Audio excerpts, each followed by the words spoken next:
नमस्कार साथियों, आज हम चर्चा करेंगे डिमोना शहर की, जो इजराइल का है। ये लिटिल इंडिया कहलाता है। ईरानी हमले का शिकार हुआ इजरायली शहर डिमोना। और वैसे भी जो भी यहूदी जो इंडिया में रहते थे, वो डिमोना में ही जाके बसे हैं। चाहे वो पूर्वी क्षेत्र के यानी मणिपुर राज्य के आसपास के जो रहने वाले यहूदी थे, या कश्मीर के आसपास रहने वाले जो यहूदी थे, या देश के अन्य किसी भी एरिया में रहने वाले यहूदी थे, वे सभी लगभग डिमोना में ही जाकर के उन्होंने अपना निवास बनाया है। यहाँ पर इसी डिमोना की बात कर रहे हैं कि ये लिटिल इंडिया कहलाता है, और इसी के ऊपर हमला हुआ था। नातांज परमाणु संवर्धन केंद्र पर हमले के बाद जवाबी कार्रवाई करते हुए ईरान ने शनिवार को दक्षिण इजराइल के शहर डिमोना को मिसाइलों से निशाना बनाया। इजरायली सेना ने कहा कि वह इन मिसाइलों को इंटरसेप्ट नहीं कर पाई। वह हमलों में 33 लोग घायल हो गए। इस हमले में 33 लोग घायल हो गए और शहर का बड़ा हिस्सा मलबे के ढेर में तब्दील हो गया। इजराइल के परमाणु हथियारों के मुख्य ठिकानों में से एक में लगभग 20 किलोमीटर दूर स्थित डिमोना एक ऐसा शहर है जहां काफ़ी संख्या में भारतीय मूल की आबादी रहती है, इसलिए इसे लिटिल इंडिया का खिताब मिला है। डिमोना में भारतीय यहूदी समुदाय के लगभग 7500 यानी 7,500 लोग रहते हैं, जो शहर के कुल आबादी का लगभग 30% है। अगर किसी भी देश के किसी भी क्षेत्र की 30% आबादी अगर मतलब इस प्रकार की है जो कि भारतीय यहूदी हों, तो यानी उस पर इंडिया का इफ़ेक्ट पूरा जाता है। यहाँ लोगों का फर्राटेदार मराठी और थोड़ी बहुत हिंदी बोलते हुए सुना जा सकता है। क्रिकेट के प्रति दीवानगी वाले प्रशंसक भी हैं। यहाँ दुकानों पर जलेबी, चाट, सोन पापड़ी, गुलाब जामुन, पापड़ी चाट और भेलपुरी जैसे स्थानीय भारतीय नाश्ते भी हो गए। कितने बजे? अभी गए। कितने मिनट हुई है? 2 मिनट हुए सर।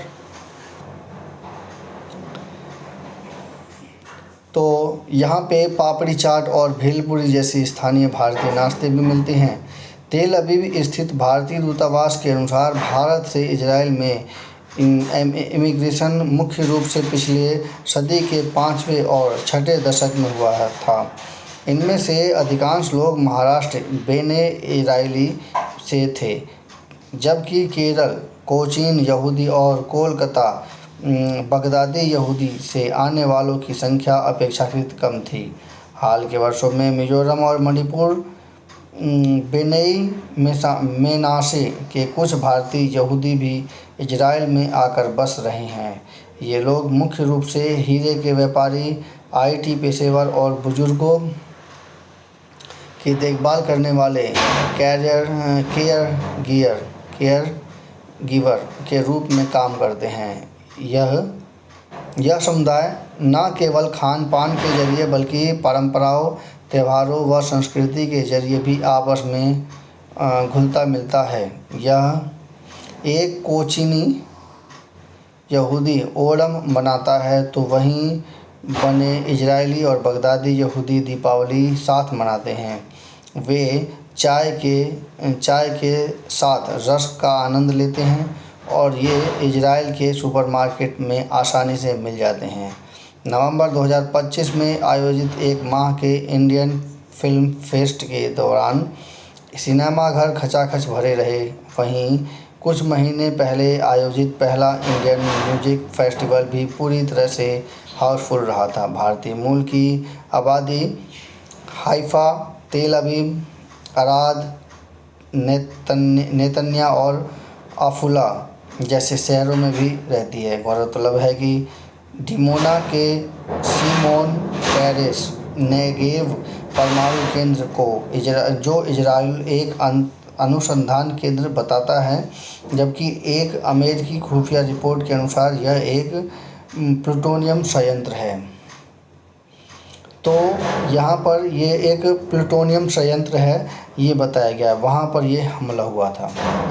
तो यहाँ बाज़ार में उपलब्ध जो भी हैं बिल्कुल इंडियन नाश्ते, इसमें चाट, जलेबी से लेकर भेलपूरी तक मिल जाती है। कुल आबादी का 30% भारतीय मूल के यहूदी हैं।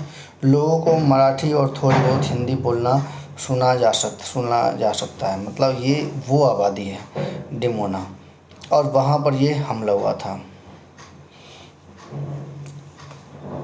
तो इस प्रकार से इजराइल और भारत के बीच में एक बड़ा ही घनिष्ठ संबंध है, जिसमें एक डिमोना एक बहुत ही महत्वपूर्ण भूमिका अदा करता है। तो ऐसे युद्ध की स्थिति में इजराइल वालों का भारतीयों के साथ देना बहुत ही महत्वपूर्ण है। समीक्षा कैसी लगी कृपया कमेंट कीजिए, चैनल को सब्सक्राइब कीजिए। और ये पेपर में आ भी सकता है कि वो ऐसा कौन सा शहर है जहाँ पर भारतीय रहते हैं इजराइल में। तो शहर का नाम है डिमोना।